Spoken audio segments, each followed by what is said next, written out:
Foli belebeleba an b'a ta k'a di Jawara Media a filɛbagaw bɛɛ lajɛlen ma Mali kɔnɔ yan nɔ ko fo ka taa bila Mali ale kɔkan la a y'aw bisimila aw ka jamukan man di ale kɛnɛ kan n'o ye degun ɲɛfɔyɔrɔ ye degun ɲɛfɔyɔrɔ a bɛ sigi Jawara Media kɔni ale jabara n'u olu sanfɛla la jeudi o jeudi k'a daminɛ 20h ale la donc degun ɲɛfɔyɔrɔ ale ye jamukan min no ale dabɔra mɔgɔ minnu bɛ yen nɔ aw bɛ furusow kɔnɔ degun bɛ aw kan que fo ka taa bila sigidaw olu kɔnɔna la an ka baarakɛyɔrɔw olu kɔnɔna la o n'a ɲɔgɔnna caman jamukan ye a bɛ sigi Miyasa ani Jinisa a bɛ sigi olu fɛ ni mɔgɔ bɛ fɛ ka Jawara Media kɔni ka ale sɔrɔ i sigiyɔrɔ ale la a ka nɔgɔn kojugu an bɛ sɔrɔ an ka page Facebook olu sanfɛla la an bɛ sɔrɔ YouTube ale sanfɛla la an bɛ sɔrɔ TikTok ale sanfɛla la o n'a ɲɔgɔnna caman an bɛ kanubagaw an b'u bɛɛ lajɛlen bisimila kokura Miyas. Oui. Ko de baasi t'i la. Ay Jenis, ala fo. Ko bɛ cogo di? Baasi foyi tɛ na. D'accord. N bɛ ala fo ka barikada. Bisa ani ɲɔgɔn sɔrɔ fɛn min ye degun ale ɲɛfɔyɔrɔ kɛnɛ kan. Kosɛbɛ. Ka kanubaga bɛɛ lajɛlen fo ko dan tɛ foli min na. O n'o ka kan. K'u bɛɛ lajɛlen k'u bisimila degun ale ɲɛfɔyɔrɔ kɛnɛ kan. Kosɛbɛ Miyasa an bɛ kanubagaw an b'u bisimila. Kosɛbɛ. Yɔrɔ dɔn Miyasa ko sanama kuma ka ca dɛ. A ka ca. Donc i yɛrɛ b'a dɔn Jawara Media kɔni ale kalekan de don. Walasa solution olu bɛ se ka sɔrɔ an ka problème olu caman na cogoya min na parce que jamana kɔni n'i y'a ye k'ale bɛ siniɲɛsigi ɲuman a bɛ o sɔrɔ a bɛ daminɛ kabiri an ka du kɔnɔlaw o de la donc an ka se ka jɛ ka ɲɔgɔn masala degun ninnu kan walasa an bɛ se ka fiɲɛ bɔda k'o sɔrɔ cogoya min na donc Miyasa an ka bi thème sa ale ka girin a ka girin ko fo ka taa fa ka girin Miyas sisan n'i y'a jateminɛ k'a lajɛ an ka furuso olu kɔnɔla la furusa ale cayalen no sa Miyas o kɛra n'i y'a jateminɛ k'a lajɛ ni furu n'a sirila a tɛ hali kalo 3 a tɛ o sɔrɔ i b'a ye problème a bɛ nali daminɛ donc mun de bɛ ka na n'o ye wa solution jumɛn de kan ka sɔrɔ o la ani n'o tɛmɛra ka bɔ yen nɔ fɛnɛ ni wagati ninnu fɛnɛ la n'i y'a ta k'a lajɛ Miyas a ko nu kuma ka ca ne a ka ca ko fo ka taa fɔ ko a ka ca vraiment mais ne bolo sigi ka fɔ ale de fɛn bɛɛ lajɛlen fura ye ani Miyas ni sigi ka fɔ n'o fɛnɛ kɛra ni y'a jateminɛ k'a lajɛ ni muso n'a nana furuso kɔnɔ i b'a dɔn a kow ma nɔgɔn dɔw b'a fɔ muso ale jɛɲɔgɔn ka ca donc solution jumɛn de ka kɛ dɔw bɛ a ɲini ka muso n'a jɛɲɔgɔn fara donc an ye ɲininkaliw fɛnɛ bolila o kan yalima muso ani teri caman a n'o ka kan wa est-ce que muso ni gundo fɔ ɲɔgɔn a n'o ka kan furuso kɔnɔ mun t'a furucɛ fɛnɛ ye donc an b'a ye nin phénomène a ka ca an ka société ale kɔnɔla la donc an ka ɲininkaliw a bolila ninnu fɛnɛ kan Miyas. Ok, Jenis komi y'a fɔ cogoya min na i b'a dɔn société in kɔnɔ ko ma nɔgɔn parce que ne bolo o de kama souvent ne yɛrɛ kɔni ni hakilina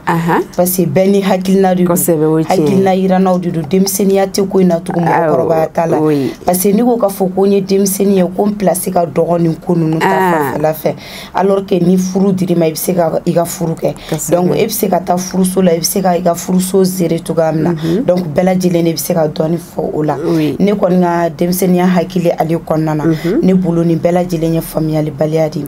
ka sababu kɛ mun na n b'o fɔ furu bɛ don min na o de kama toujours ne bolo muso yɛrɛ kan ka fɛn kelen de jateminɛ u ka furu kɔnɔ fɔlɔ n'o de ye toujours cɛ a kanu fɔlɔ parce que n'i ye mɔgɔ kanu ala kama kira kama e m'a kanu nafolo kama e m'a kanu ka fɔ k'a bɛ so ɲuman kɔnɔ wala se b'a parents ye un jour viendra ale fana bɛna cogo dɔ sɔrɔ donc i jɔn ka don n'i ma cɛ kanu kama f'e cɛ kanu ala kama kira kama de o mana na ni stratégie fɛn fɛn ye i bɛ se k'a bɛɛ supporter o yɔrɔ in fɛnɛ i b'a jateminɛ k'a lajɛ i b'a dɔn an ka furu fɛnɛ kɔnɔ o yɔrɔ bɛ ka an jɛbi kosɛbɛ kosɛbɛ parce que n'i y'a jateminɛ k'a lajɛ a furu bɛɛ lajɛlen fɛnɛ de bɛ ka kɛ peut-être i n'a fɔ i da sira ma k'a lajɛ yalima a ka parents olu ka condition bɛ cogoya di donc caman b'o de lajɛ bibi na voilà c'est ça parce que n'i y'a ye n y'o yɔrɔ fɔ parce que kuma dɔ la o de kama an b'a fɔ ka fɔ muso kana sɔn ka nata cɛ la cɛ min bɛ na ka fo e ɲana ka yirila ka fo ko ni ɲi furu bɛ appartement ta ye bɛ mobili sa ye bɛ moto sa ye b'i kɛ fɛn bɛɛ i kelen ni kelen bon pour moi muso fana ni muso fana kan ka ban ni kumakan de ma cɛ o cɛ bɛ don i ka ni hakilina ninnu ye dɔrɔn a dɔn ka fɔ a bɛ ka i layɛlɛ jiri dɔ de sanfɛ ka tigɛ nin ye fɛn laban ta tɛ ne tɛ mɔgɔ wɛrɛ dɔn sinon ne miya ne fiyɛrilen bɛ cɛ la cɛ min bɛ na ka fɔ karisa n'i bɛ kɛn fɛ ala kama i ka kɛn fɛ ala kama mais a tɛ n bolo a tɛ ɲɛ a jigi a tɛ ɲɛ k'o ye ala ta ye ne bɛ nin to o cɛ façon nɔfɛ vraiment Mias o ye tiɲɛ ye vraiment hali bi an b'a ɲini Jawara Media a filɛbagaw bɛɛ lajɛlen fɛ donc émission yɛrɛ a nafa a kama donc u ka se ka a partager maximum diɲɛ fantan naani bɛɛ lajɛlen fɛ i n'a fɔ an bɛ sɔrɔ YouTube ale sanfɛla la an bɛ sɔrɔ page Facebook ale kan an bɛ sɔrɔ TikTok ale fɛnɛ kan o n'a ɲɔgɔnna caman parce que ninnu tɛ minnu an bɛ ninnu ta mun kama pour que hali bi an ka société ale kɔnɔla la an bɛ se ka lafiya k'u sɔrɔ cogoya min na barisa ko kɔnɔkulu jɛlen o de bɛ bi fɔ wa ko ni a tiɲɛna laɲini jumɛn kan ka sabati walasa solution a bɛ sɔrɔ a la donc Mias bi kɔni wulikajɔ olu kɛra kosɛbɛ kosɛbɛ i yɛrɛ wulila ka don dugu kɔnɔlaw olu kɔnɔla la donc an b'a ɲini an n'a filɛbagaw olu fɛ nin wagati in na an taara mun ɲini dugu kɔnɔ an ka jɛ ka o lajɛ.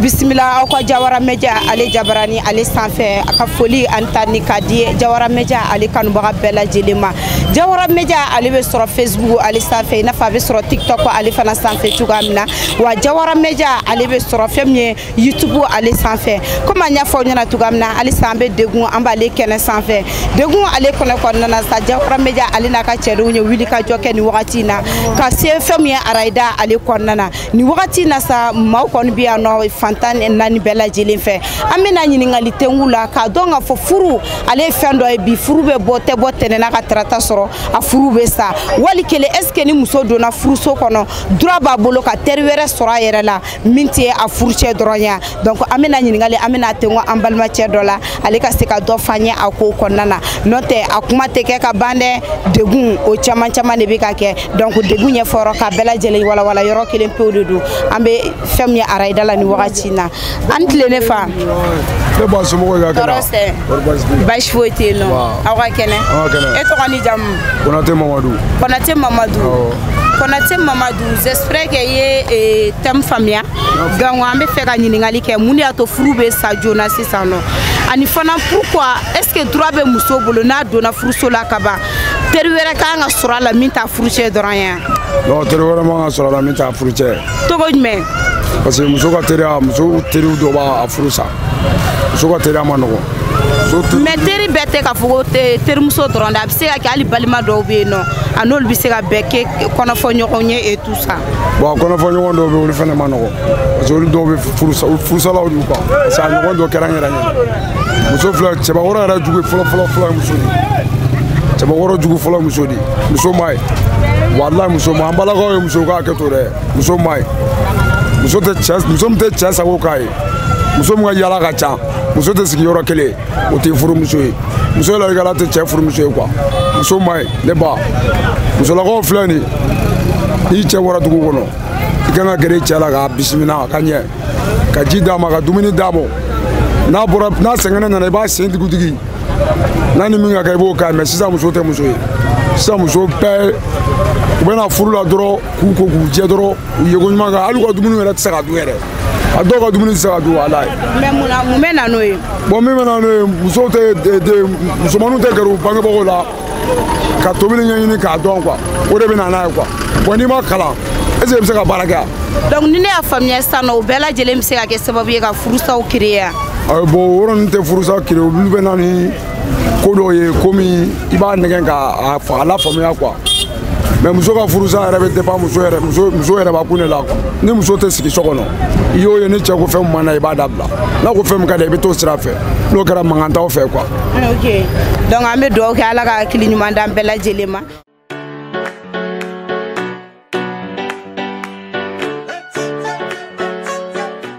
sa alisa ambe araida ambale konnana ambalaka do bambulu kore anoni wakachina amena nga nyiningali amena da ale nyekoro mamani wakachina ambe feka don furusa ale bese na kojugu furute botene na gatrata soroble tuguni ani fana yalma ko muso na letara na dona chebuna kaba est ce que droit ba bulu ka terwera soro kere ma minta furu chere ya ambe feka doni fanya o konnana eni sokoma folo aw nyeta la woro bu daga bana onde ba bulu ano ala furusa koni amai nega kuma folo be ku bo me anyini muso ga sabali de be furu mesila bo muso normalement ka nga teri nyini ni ma teri nyini be la del baga soro abisa ga ni chebe kele ni bora ba nye fo mi nyana na kera oroy bibla sira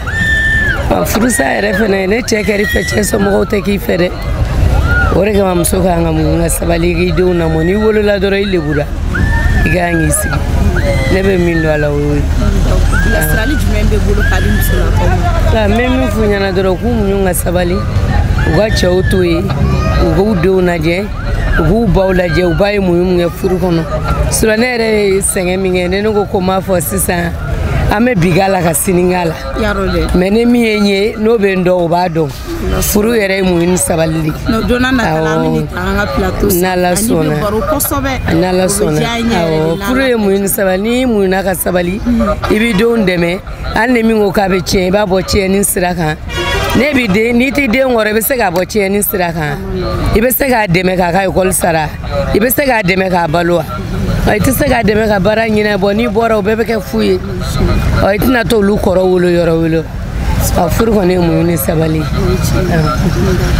o jaranye ko jugo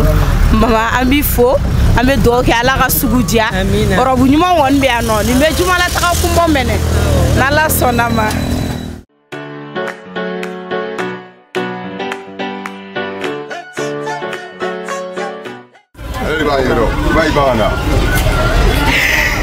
ni wakati na sa kuma nya fa nyana chugamna ambe bela telefoni wakati na jawara la ka ka shifina ka munbe Gabon ale sigi ko nana ni wakati na ko association bay ulude keleme ni wakati na ka sponsoriser ko t-shirt mandiula ka se ka do ka fo ko balma ya ko ode nyokonte waje ka fo ko de nyokonte fana ni wakati na sa sira an falaka doma amanga nyiningali question amba tengula no de ko furu munde ato furu be sajona ani fana muso mana do furu so la kaba est-ce que droit ba bolo teri wera kakala minta furu chere ambal ma chebe do be ana amina nyingali amba tingwalila nefa antle ça va bien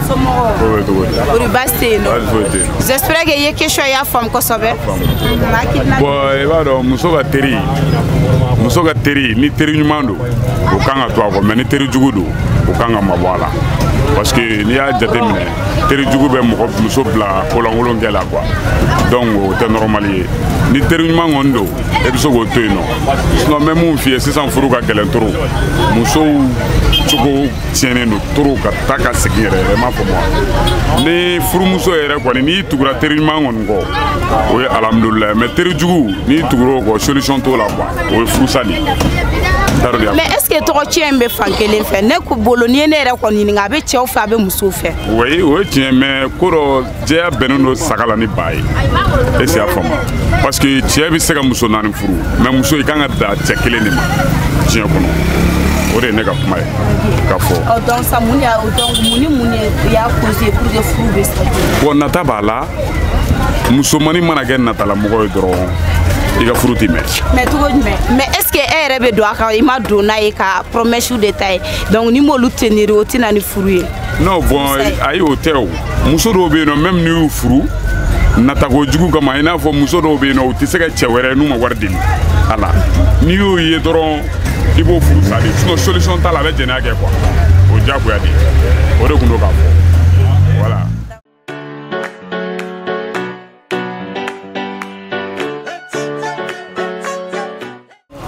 ayiwa ni wagati na sa alisa ngone ambe araida ambale konnana ambal mamso do bambulo koroni wagati na amanga kuma barana amate ngwala kanyini ngali ka lela fanana yalma muso ga furusa jona munebe nanaye est ce que ni muso do na furuso kona kaba duraba bolo ka teriwere sura yere la minta furuche doronya donc ambala ka do be amina nyini ngali ambate ngwala ne bayni clé c'est clé na somogo basweti uri basse no basweti alhamdulillah ne bay to koni jam ne to ay Umu Traoré ebe papa ede firi awo aywa papa e duma tigla ma flé parce que papa e be goy c'est ça voilà papa e be non ni ale ka papa e soumale il mana glaci daka ka dun ka bandron il ma ne ra kun voix bana mais depuis ya dun ron la fiara ada envie faux question ya mais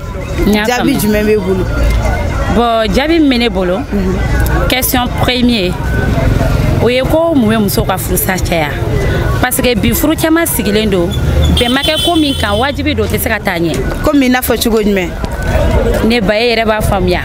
furu o ba fo chugo amna mo ko ba fo chugo amna ko furu te dongele koye wati janko de do bo ame balika do akono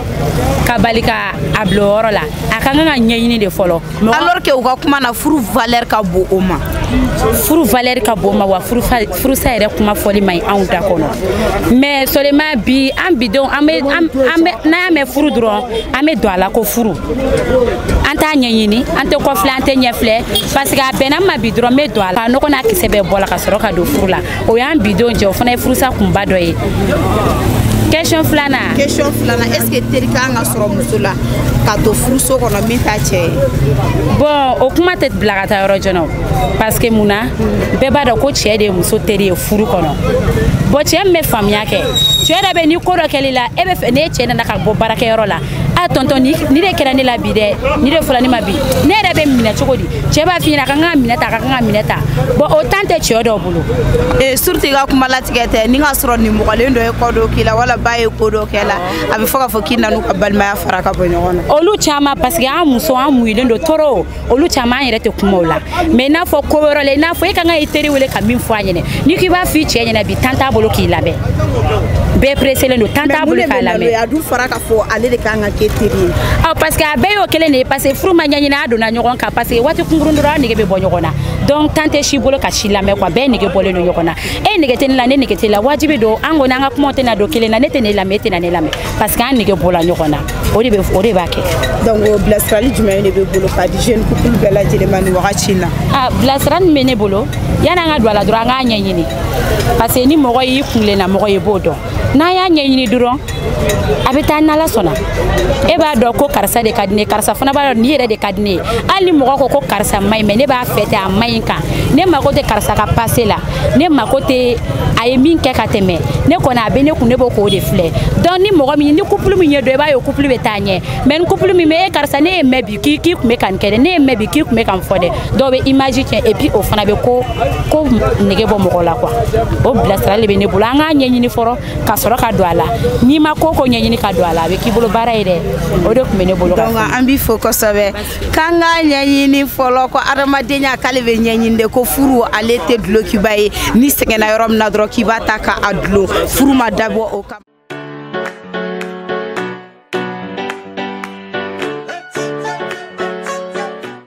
ali fana bena da do ala ni wati na ka klara blessra lu ko di kan ba ma ko munde ato furusa ali ka chance sano ani fana est ce que ni muso do na furuso la ka ba droba bulu ka teriwere soro kene ma minte a furuchere doronya donc amina nyini ngali ambati ngali la ne fantle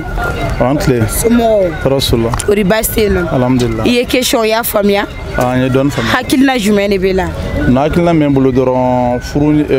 ngon flaga ngon don doron hakilna de ben bulu doron na foto gojme ah bon vraiment a carnet doro ou gagnon famille doro na kinara d'accord donc ou gagnon famille donc no kera absi age frusa dobe bala donc est ce que drobe muso bolo ka teriwere sura la minta cheya bon tiens la na de na durate muso bolo ka teriwere sura minta cheya parce que an bɛ an ka furu caman lajɛ san i b'a ye furu bɛ sa cogo min na san muso yɛrɛ bɛ taa furuso la a yɛrɛ t'a dɔn furu yɛrɛ kɛ kun ye mun yɛrɛ ye ka sɔrɔ furu kɛ kun yɛrɛ ye mun yɛrɛ ye kosɛbɛ o de ye ka cɛ hakilina dɔn mun ka di cɛ ye mun man di cɛ ye olu kɛli olu ye furu yɛrɛ fɛn yɛrɛ ni y'a dɔn mun ka di cɛ i b'o kɛ ni mun mana i b'o to yen nɔ wala cɛ fɛn fɛn yɛrɛ ka di cɛ ye i b'a ɲini i b'o de kɛ ne kɔni ka laɲini ye o de ye ni muso dɔ caman bɛ sɔn bɔ furusa la kosɛbɛ. ok donc sisan nɔ ɲininkali bɛ bɔ ɲininkali kɔnɔna na parce que ko k'a fɔ ko ni muso y'a ye min ka du cɛ ye u b'o kɛ mun man du cɛ u b'o kɛ est ce que cɛw fana kan k'a ɲini k'a dɔn nin de ka di muso ye n k'o dabila n k'o kɛ min man d'a ye k'o dabila. bon bilasirali ma bolo k'an d'o ma dɔrɔn vraiment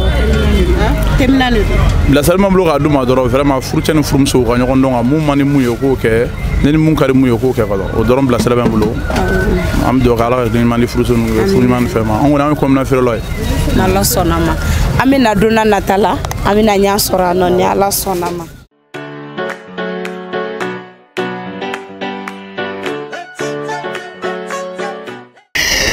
ayiwa halisa an fa cɛ wɛrɛ b'an bolo kɔrɔ yan nɔ an bɛ na an ka ɲininkali kelen an b'a tengo ale fana na ne fa i ni tile. somɔgɔw dun. baasi tɛ yen. kori baasi tɛ yen. baasi foyi tɛ yen. e tɔgɔ ni jamu. ne tɔgɔ Daramani Bɛnkali. Daramani Bɛnkali.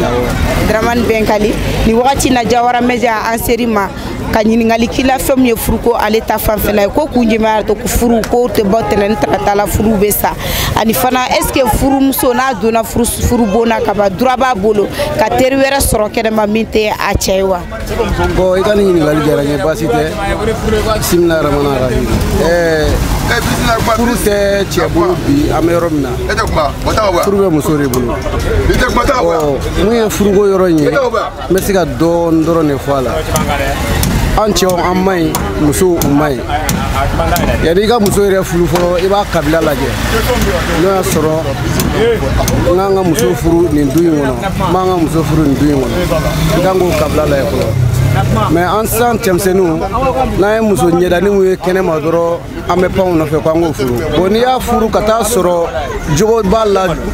mun ni e ti taa diyagoya i b'a furu sa ye o tɛ teriya ko ye o tɛ foyi ye parce que i y'a furu ni nata dɔ de ye i y'a sɔrɔ nata in a ma fa donc i b'a furu sa. mais ne bolo est ce que o bɛ furu sa kun bɔ parce que a fɔra de k'a fɔ ko an bɛ ɲɔgɔn mara de an bɛ ɲɔgɔn nɛgɛ ka ɲɔgɔn mara sinon bɛɛ ni jigo de bɛ na.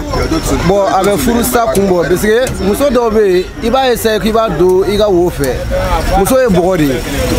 ani den bɛɛ ye kelen n'i y'a ta ni jogo dɔ i b'a essayer i b'a mɔ ka bɛn i ka sira fɛ bon n'a ma sɔn o sira fɛ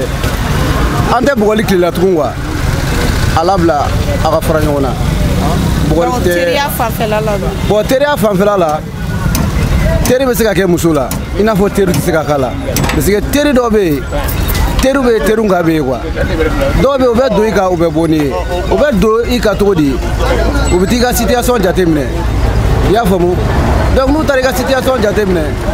fɛn dɔ bɛ e terimuso bolo kɛnɛma e dun b'a dɔn a se tɛ cɛ ye k'a k'a ye i bɛ cɛ in forcer i b'a bila la bon n'a ma sɔrɔ k'a kɛ i bɛ taa don fɛn dɔ da fɛ fo man ka kɛ o de kama cɛ dɔw b'a fɔ n tɛ fɛ ka terimuso ye n si so kɔnɔ ko teriya i y'a faamu awɔ. donc bilasirali jumɛn de b'i bolo k'a di jeune couple bɛɛ lajɛlen ma nin wagati na Mali ale kɔnɔna na ni farafinna n'a lamini bɛɛ lajɛlen. bon ne b'a fɔ jeune bɛɛ bi an bɛ yɔrɔ min na sisan n'i bɛ muso furu muso tabiya lajɛ fɔlɔ kana muso ye kɛnɛma ka muso furu i y'a faamu kana muso ye kɛnɛma dɔrɔn k'a furu i b'a ba jateminɛ a ba bɛ cogo di a ba ka ɲi wa a ba in ma ɲi wa ni muso ba ma ɲi a den yɛrɛ tɛ ɲɛ walayi fura yɛrɛ t'o la yɛrɛ den musoman n'a ba ma ɲi den yɛrɛ musoman tɛ ɲɛ donc an b'a fɔ o la denmisɛnninw ka sabali u ka furu jateminɛ hali bi an ka segin so quoi an ka segin so tɛ dɔwɛrɛ an ka taa gun cɛkɔrɔbaw la an kana muso ye dɔrɔn k'a ka d'an ye an b'a furu o tɛ muso furu kɛcogo ye. d'accord an b'i fo kosɛbɛ.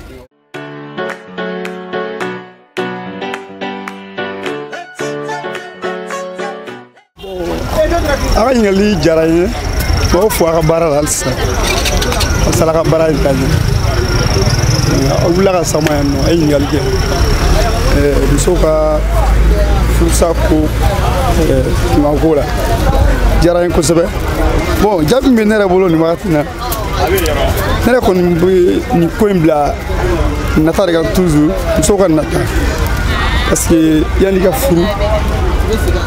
e ni cɛ bɛ bɔli caman kɛ donc i bɛ fɛn dɔw sɔrɔ a fɛ bon n'i nana ka na furu ka don furuso kɔnɔ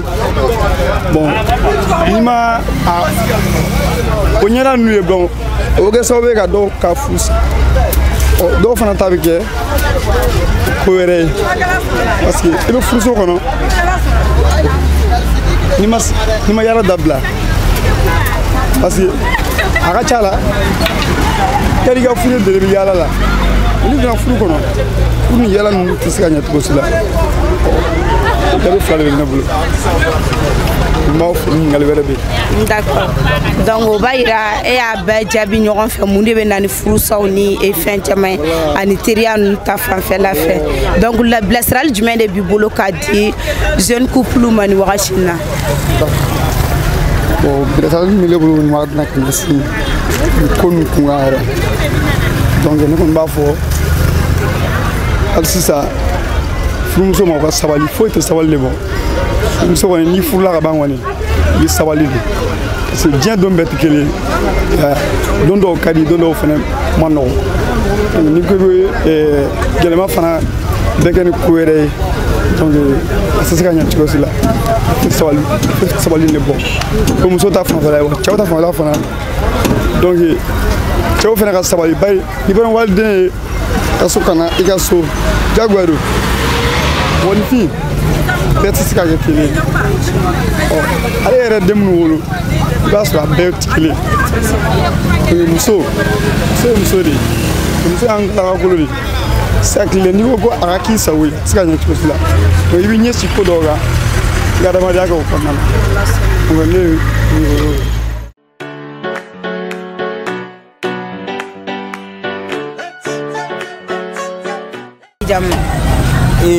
Jadi kau moro. Ah, donc ça non. Et question famille. Akina jumɛn b'i la. Ala y'an si hɛrɛ la, ala k'an tile hɛrɛ la. Bon sisan ne ka kuma min bɛ musolakaw yɛrɛ kan, e yɛrɛ ye muso ye, dɔ wɛrɛ fana b'i nɔfɛ yan. Sisan musolakaw ka furu a nata de ka bon. Nata ye jumɛn ye? Nata ye an yɛrɛ balakaw ye quoi. Parce que i t'a sɔrɔ sisan an ka musale tɛ ne ka muso t'i ye dɛ. Ne ka jan ne sisan a n'a ka furu ye fɛn tɛ ne kun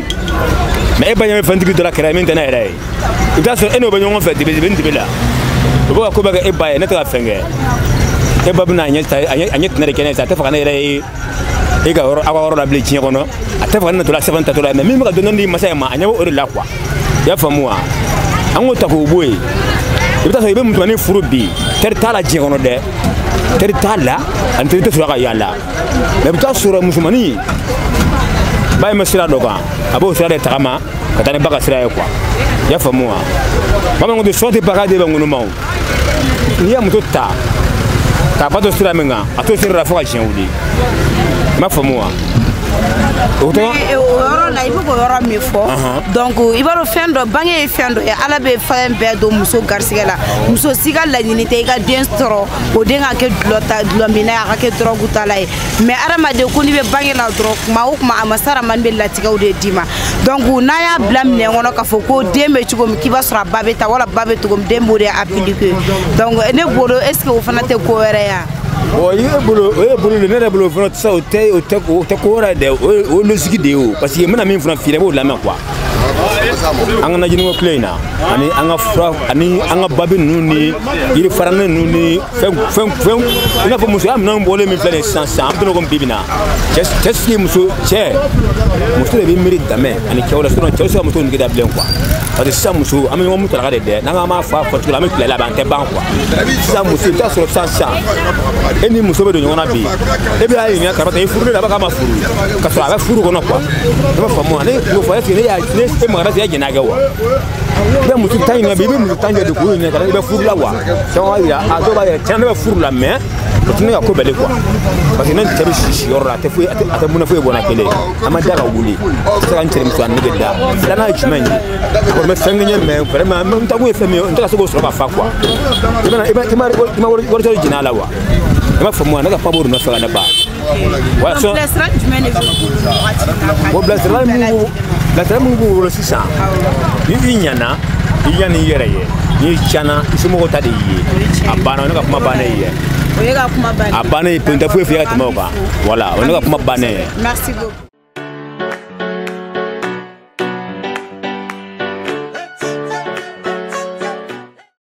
Mias ana an kanubagaw an ye mun sɔrɔ dugu kɔnɔla la donc an n'u bɔra ka jɛ ka o lamɛn donc n yɛrɛ b'a dɔn i ye wulikajɔ caman kɛ bi b'a dɔn nin ko i ma nɔgɔya bi dɛ bon a nɔgɔyara i n'a fɔ a ma nɔgɔya diɲɛ ko ko n'i bɛ fɛ ka ɲɛ sɔrɔ a kɔnɔna na diyagoya de i bɛ degun sɔrɔ a kɔnɔ parce que souvent k'ale mɔgɔw la sensibiliser pour que u ka se ka kuma a ma nɔgɔ mais an tɛ décourager parce que nin de y'an fana an ka faso jɔyɔrɔ nafama yɔrɔ ye an fana seko ye nin de ye ka nin kɛ an ka bamaliba ye an de kɔnɔna na oui vraiment hali bi an b'a ɲini an n'a filɛbagaw bɛɛ lajɛlen fɛ ka tila k'a f'u ɲɛna fɛnɛ u sɔgɔlen bɛ u ka jabarani mandiri la n'o ye Jawara Media ye an bɛ sɔrɔ an ka page Facebook ale sanfɛla la an bɛ sɔrɔ YouTube ale fɛnɛ kan an bɛ sɔrɔ TikTok ale kan o n'a ɲɔgɔnna caman donc an b'a a ɲini u fɛ fɛnɛ jamukan yɛrɛ fɛnɛ u ka anw dɛmɛ ni hakilinaw olu caman ye hali bi numéro bɛ ka afficher dugumala la n'u y'o contacter u mago bɛ kunnafoniya fɛn fɛn na minnu bɛ fɛ u ka pub a ka tɛmɛ jamukan ye ale kɔnɔla la donc ni Ala sɔnna ma walawalali bɛ kɛ u ye bonya ani karama kɔnɔla la ani minnu fɛnɛ bɛ yen nɔ degun de bɛ u kan u ka fɔ ye olu kɔnɔla la u ka sigidaw olu la donc u bɛ fɛ an ka na n'u u ka kumakan ye degun ɲɛfɔyɔrɔ ale kɛnɛ kan donc n'u ye numéro ye ale ta ni Ala sɔnna ma u bɛ se k'a bɛɛ lajɛlen ɲɛfɔ wa n'a a nana yan nɔ a ka ca Ala fɛ solution a bɛ sɔrɔ a la barisa ani maaba caman caman de bɛ ka jɛ ka baara ninnu k'u boloda ɲɔgɔn fɛ ni Ala sɔnna ma don n'a nataw la alimamu bɛ na ye an bolo kɛnɛ ale kɔnɔla la an ka miiriw bɛ na ye an bolo kɛnɛ ale kɔnɔla la ko fo ka taa bila an ka laada tigilamaw olu bɛɛ lajɛlen bɛ na ye an bolo kɛnɛ ale kan don n'a nata la Mias e yɛrɛ mun filɛ nin ye personnellement i b'a jateminɛ k'a ye furusa ale cayalen don dɛ n'i yɛrɛ ɲininka hakilina jumɛn de bɛ e la ko la mun de bɛ ka na n'a ye bi bi in na bon jeni sene n'i ye ɲininka o la komi n y'a fɔ cogoya min na kuma daminɛ la bɛɛ bɛ fili ka da i ka tiɲɛ de kan bɛɛ ni hakilina de don parce que furu yɛrɛ ye fɛn dɔ ye a ma nɔgɔn cogoya si de la n'o tɛ fo i bɛ taa don furuso la kuma min na an bɛ min mɛn maakɔrɔbaw ka ladilikanw na u b'a fɔ k'a fɔ ko n'i tagara i k'i cɛ bonya a mana fɔ i ka don da min fɛ i ka bɔ o da kelen fɛ aw de ye ɲɔgɔn fu ye aw de ye ɲɔgɔn safinɛ o fini fana k'ale bɛ nɔgɔ so de kɔnɔ wa a bɛ ko ali so kelen de kɔnɔ muso caman ka ladilikan bɛ k'o de ye donc furu tɛ dulokiba ye n sɛgɛnna dɔrɔn n b'a bɔ k'a dulon a ma nɔgɔn o hukumu kɔnɔna na san an yɛrɛ tagara terrain sanfɛ an ye min sɔrɔ i yɛrɛ ye mɔgɔw ka hakilinaw ye bon ne yɛrɛ kɔni ka hakilina la yɔrɔ min u b'a fɔ k'a fɔ ko teriya ta fanfɛla la et pour moi teriya filɛ ɲɛ a tɛ fɛn tiɲɛ muso ni cɛ ka furu ni ɲɔgɔn cɛ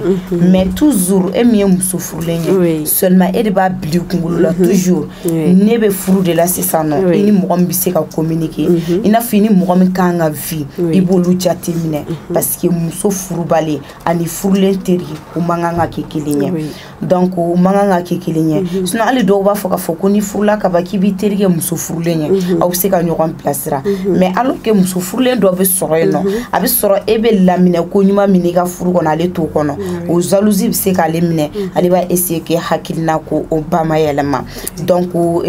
muso furulen ko t'a la furubali ko t'a la mɔgɔ n'i bɛ sigida fɛn fɛn na n'i ma ɲɛ i bɛ cɛ kɛ i bɛ dugawu de kɛ Ala k'i ni mɔgɔ ɲuman kanbɛn Ala k'i ni mɔgɔ ɲuman kanbɛn et puis ne bolo mɔgɔ teri tɛ se ka mɔgɔ ka furu sa quoi n'i ye teri ye mɔgɔ ka furu sa la cela veut dire que i yɛrɛ donna ko min na i ma don a 100% i kelen bɛ ka sen kelen de don ka kelen na bɔ ka kelen to kɛnɛma parce que ne bolo adamadenya yɛrɛ ye décision de fɔlɔ mɔgɔ ni décision t'i la diɲɛ ko la i se ka ɲɛ bɔ ko la ni décision t'i la cogo la tant que e nunjuru bɛ buna adamadenw de bolo olu bɛ k'e kɔfɛ kuma bɛɛ e tɛ se ka foyi de décision ta i yɛrɛ parce que cɛ ni muso bɛ communiquer mais musoya yɔrɔ dɔw bɛ yen nɔ a bɛ se yɔrɔ dɔ ma cɛw tɛ fɛn dɔn a la a dɔw yɛrɛ bɛ yen tellement que u kunkan ko ka ca n'i b'a f'u ɲɛna u tɛ se k'a faamu parce que i bɛ k'u ladonna domaine dɔ de kɔnɔ cɛw ka domaine tɛ bɔ dɔw yɛrɛ ka sira ta a ko la mais a cɛ dɔw fana bɛ yen nɔ olu bɛ domaine caman dɔn parce que dɔw yɛrɛ bɛ yen nɔ u b'a essayer k'i kɔfilɛ u bɛ fɛn bɛɛ découvrir k'a dɔn mais mɔgɔw tɛ kelen ye donc o kɔnɔna na o côté la fɛn min ye musow ka ko ta fanfɛla ye a bɛ se ka kɛ parce que n'a fɔra teliya hali balimaya dɔw bɛ yen nɔ n'a jɛra a bɛ kɛ teriya ye i bɛ mɔgɔ dɔw ye aw de bɛ ba kelen fa kelen ala b'aw de kun tilenna ta fan kelen fɛ aw b'aw kɔnɔ kuma bɛɛ kɛ ɲɔgɔn ye c'est pas question k'a tɛ tɔw fɛ a bɛ tɔw fɛ mais ala de bɛ mɔgɔw cɛ donc olu bɛɛ ye teriya kɔnɔnaw de donc a tɛ bali i k'olu dɔw sɔrɔ de temps en temps musoya ko ninnu aw bɛ se ka échange ko kɔnɔna na donc a bɛ se ka kɛ ni mɔgɔ ɲɛnama de don a b'i bilasira don o don i bɛna surprise dumanba kɛ kɔkɛ kɔkɛ bɛ nisɔndiya sanga n'a ka wagati donc n'i ye ne yɛrɛ ka hakilina ta o yɔrɔnin na k'a lajɛ c'est comme si muso bɛ se ka teri sɔrɔ a ka foyer kɔnɔ tɛ fɛn tiɲɛ i n'a fɔ i bɛ k'a fɔ a ye cogoya min na parce que i b'a dɔn musoya ko ninnu kɔnɔ don o don ko kuraniw de bɛ a ko kɔnɔla la don o don bɔ bɛ kɛ olu de kalama olu caman fɛnɛ bɛ yen nɔ a ka ca ala fɛ a bɛ ni kɔkɛ a bɛ aw mɛn ɲɔgɔn bolo parce que musoya gindo ale tɛ ban ɲɛfɔla quoi et puis mɔgɔ kelen tɛ se ka a bɛɛ fɛnɛ dɔn et puis i b'a dɔn min y'a sɔn muso furulenw yɛrɛ de fɛnɛ kan ka lajɛ ne ye muso furulen de ne kan ka baro kɛ ka dan ni teri ka dan sira dɔ de la a bɛɛ man ka fɔ parce que i b'a dɔn bibi na ni a bɛɛ fɔra dɔrɔn a bɛɛ lajɛlen bɛ tiɲɛ donc i bɛ dɔɔnin bɛ yen nɔ sanfɛla o bi fɔ mais a dugumala in i bɛ o garder o yɛrɛ ye i ka furu yɛrɛ et puis i b'a dɔn tu te sens fier de toi-même quoi parce que o t'i ni mɔgɔ si ni ɲɔgɔn cɛ ni e yɛrɛ ni i furukɛ yɛrɛ dɔrɔn tɛ mais k'a kɛ ni furukɛ ye mun fɔ bi o bɛ taa ɲɛfɔ yɔrɔ ko ma nɔgɔn dɛ non olu cɛ man ɲi o de kama a bɛ fɔ ko adamaden i kɛra togo togo mɔgɔ k'e gulotigi ye i yɛrɛ ye parce que karisa y'a fɔ ta ko ne ye nin kɛ ta i b'a sɔrɔ a y'a ta ye nɛn de kan furuso ye fɛn dɔ ye secret dɔ de don normalement hali ni mɔgɔ bɛ don c'est comme so ni so ɲɛ kɔnɔna de don a tigi bila so fɛ so ɲɛ kɔnɔna na mais kana sɔn a ka don i ka sibon yɛrɛ kɔnɔna na parce que n'a fɔra k'a fɔ furu cɛ ni muso de don mais musoya ko ka ca min tɛ k'a fɔ ko min mana passe e ni cɛ cɛ wala e ni cɛ mana min fɔ k'e bɛ taa ka togo f'i terimuso ye parce que k'e dalen don o la e da ka wuli don o ye c'est pour cela cɛ dɔw tɛ se hakili tɛ se ka sɔn cogo si jeunesse k'a fɔ ko teri bɛ se ka kɛ muso la min t'a furu cɛ parce que mɔgɔ dɔw fana bɛ yen nɔ n'u yɛrɛ d'i ma n'u ko ma k'a fɔ karisa i ko ka di n ye dɔrɔn teriya ta fanfɛla dɔrɔn u b'u bɛɛ de ta k'a d'i ma a bada dɛ bon an musow dun filɛ nin ye se wɛrɛ ta y'an da de b'an ko don dɔ bɛ na an bɛ gosi ɲɔgɔn na dɔrɔn lebuliw bɛ na kɔnɔna na mais n donna n y'a ta n m'a ta walayi bilayi ne donna n m'a ta n ma maga la yɛrɛ n ka fisa donbaliya de ɲɔgɔn tɛ o de ka fisa ko la dɛ voilà donc o de kama cɛw t'a faamu i yɛrɛ y'a ye hali fɛnkɛ kɔnɔna na dɔw bɛ k'a fɔ k'o tɛ se ka kɛ yɛrɛ de oui vraiment i m'a ye k'o tɛ se ka kɛ parce que bɛɛ ni hakilina de don et puis i b'a dɔn min y'a so yɔrɔnin fɛnɛ la an b'a ɲini an balimakɛw fɛ vraiment les hommes aie pitié de nous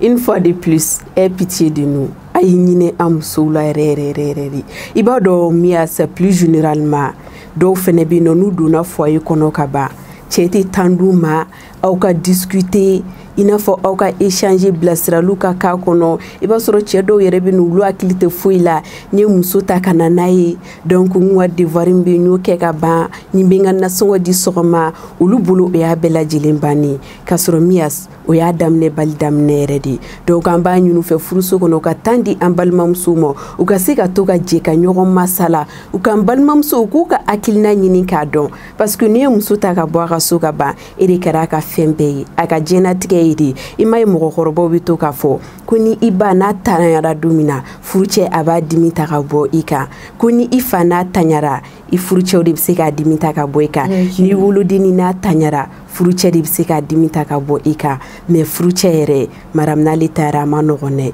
donc o yɔrɔnin na an b'a ɲini furucɛw fɛ hali bi u ka deli u k'a don an n'an balimamusow u ni ɲɔgɔn cɛ o bɛ diya n ye kojugu aie pitié de nous les hommes je vous en prie. Oui, c'est vrai, Janice, comme il y a fait tout gamina. Parce que ni ni fin ni a eu ko gɛlɛyalen don sigi ka kuma baliya de don dimi kɛra tugu i b'a ye a dɔw yɛrɛ bɛ dimi u bɛ énervé u n'u bunana dɔrɔn u bɛ bɔ ka taga gɛrɛnw na fo heure dɔw la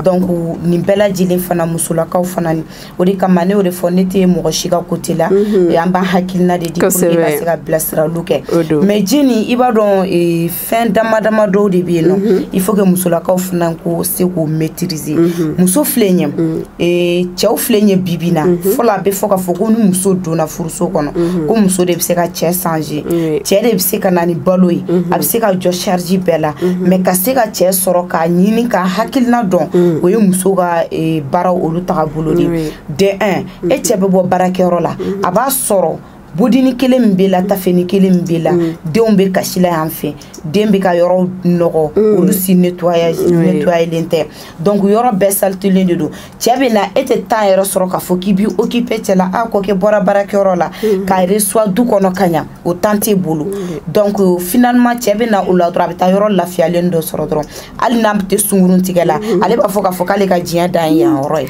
non Mias i bɛ ka se yɔrɔ ma a nafa ka bon mais ni donna nataw la. awɔ ni ala sɔnna ma bɛna taa thème na. n bɛ ka fɔ passage de kɔnɔna na parce que caman bɛ k'i profiter olu de fɛ quoi donc nin bɛɛ dun ye mun ye cɛ min fana flotte o ye a chérie tiɲɛ na ala ka ka di ne i ka to ka nin kɛ tan tɔ o bɛɛ ye communiquer baliya de ye. i ma ye wa. bon cɛ bɛ entretien kɛ du kɔnɔna na i n'a fɔ muso bɛ se ka entretien kɛ du kɔnɔna na bon nin bɛɛ bɛ na ni furu sali de ye. an kanubɔ hali bi aw sɔgɔlen bɛ Jawara Media ale de la foli belebeleba an bɛ segin ka a kurakuraya ka di an filɛbagaw bɛɛ lajɛlen ma Mali kɔnɔ yan nɔ ko fo ka taa bila Mali ale kɔ kana la Jawara Media ale bɛ sɔrɔ page Facebook ale sanfɛla la a bɛ sɔrɔ YouTube ale kan TikTok o n'a ɲɔgɔnna caman donc an b'a ɲini aw fɛ fɛnɛ aw ko se ka partager kosɛbɛ kosɛbɛ parce que ni sensibilisation ninnu a ka fisa kosɛbɛ anw miirina ni hali bi foyer ninnu u bɛ se ka mɛn si la cogoya min na ko fɔ an ka mɔdun n'an fufa f'u ye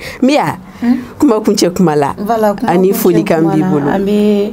Jawara Media filɛbaga bɛɛ lajɛlen fo minnu bɛ k'an sɔrɔ ni wagati na YouTube sanfɛ Facebook maaw an b'u bɛɛ lajɛlen fo kɛrɛnkɛrɛnyana TikTok maaw an b'u bɛɛ lajɛlen fo k'an ka tunkarankew fo ka segin k'u fo parce que ninnu de bɛ ɲɛnafin bɔ olu fana na kosɛbɛ mama ne bɛ Mali kɔ kan ni wagati na an ka foli belebele an b'a d'u bɛɛ lajɛlen ma ka yir'u la ko ni ala sɔnna ma u k'u sɔgɔlen to Jawara Media la u tɛna fɔ u jigi kɔ ayiwa ni fɛn fɛn bɔra kuma ninnu kɔnɔna na a ma taa ma Jimi sira fɛ an bolo fila b'an kɔ bɛɛ lajɛlen ye ni wagati na ne bɛ bɔ kuma la ni yɔrɔ in na aw k'an mɛn. Ok, merci beaucoup Mias i ni ce i ka wuli ka jɔ ale la sanga a n'a ka wagati foli belebeleba an bɛ segin k'a di aw bɛɛ lajɛlen ma an filɛbagaw ko fo aw sigiyɔrɔ olu la et puis an b'a ɲini aw fɛ jamukan a ka cari diɲɛ fantan naani ale bɛɛ lajɛlen fɛ hali bi faamuyali caman olu bɛ se ka sɔrɔ an ka furuso olu kɔnɔna la kɛrɛnkɛrɛnnenya la an sifinnaka minnu an bɛ ɲɔgɔn ta furu ale kɔnɔna la faamuyali baden a bɛ se ka sɔrɔ cogoya min na ka mankanmisɛnninw ko olu kɛlɛ ka a ban pewu nin kun ye aw ye aw ka jamukan mandi ale kɛnɛ kan n'o ye degun ɲɛfɔyɔrɔ ale jamukan ye a bɛ sigi Jawara Media ale jabarani ale sanfɛla la jeudi o jeudi à partir de 20h ale kɔnɔla la a y'aw sɔgɔlen to anw na ni ala sɔnna ma aw tɛ fɔ aw jigi kɔ maa minnu fɛnɛ bɛ yen nɔ ni degun bɛ aw kan aw bɛ fɛ aw ka degun an ka ta ka na n'a ye an ka plateau ale sanfɛla la walasa solution a bɛ se ka sɔrɔ a la cogoya min na numéro min affichelen filɛ dugumala la aw y'aw jija aw ka numéro in a ka a ta ni ala sɔnna ma aw tɛ fɔ aw jigi kɔ wa maa minnu fɛnɛ bɛ yen nɔ ko degun bɛ aw kan aw bɛ fɛ an ka se ka solution a ka ɲini degun ninnu ale la tɔgɔ fɔ t'a la jamu fɔ t'a la i ka quartier o si de fɛnɛ tɛ fɔ a ko kɔnɔla la donc n'a ye weleli kɛ ni ala sɔnna ma aw bɛ nimisi wasa baden a bɛ o sɔrɔ jamukan in kɔni a lasera aw ma ni Jawara Media ni ale cakɛlaw bɛɛ lajɛlen ka dɛmɛ ni ale kɔnɔla ye PDG ba yɛrɛ a bɛ fo kɛnɛ ale kɔnɔla la k'a ni ce a yɛrɛ ye a ka ni ce a ka wuli ka jɔ la sanga a n'a ka wagati. I ka kuma latigɛ tɛ an b'an ka sponsor fo kɛrɛnkɛrɛnyana les jeunes gabonais les jeunes Jawara du Gabon foli belebeleba an b'a ta k'a di u fɛnɛ ma parce que pour le moment olu de tɛgɛ bɛ an kɔrɔ jamukan ye ale bɛ se ka san k'a sɔrɔ cogoya min na donc le foli belebeleba an b'a ta k'a di an ka cameraman Waraba ale ma sanga a n'a ka wagati an b'a fo k'a ni ce a yɛrɛ ye donc Miasa baara ale ɲɛna kojugu jamukan in lasera aw ma Miasa ani Jenisa ale fɛ ni ala sɔnna ma an bɛna ɲɔgɔn sɔrɔ kɛnɛ wɛrɛ ale kan aw bye bye à la prochaine.